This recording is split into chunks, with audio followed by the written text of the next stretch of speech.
அப்படி இம்பார்ட் பண்ண போறோம். அது வச்சு நாங்க வந்து நிறைய பிளான்ஸ் பண்ணி ஒரு மாசத்துக்கு நீங்க தண்ணி ஊத்த வேண்டாம். இப்போ நீங்க பாட்டும் இல்லைன்னா இந்த மாதிரி ஸ்டூல், இப்போ நாங்க ஸ்டூல் எடுத்துருக்கோம்.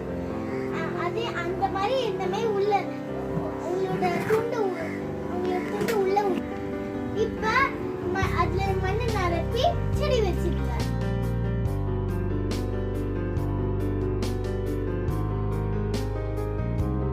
பக்கெட் ஃபுல்லா தண்ணி வச்சுக்கோங்க. நம்ம செடி வச்ச போட்ட பக்கெட் மேல வைங்க. டவல் ஃபுல்லா தண்ணிக்குள்ள இருக்கணும்.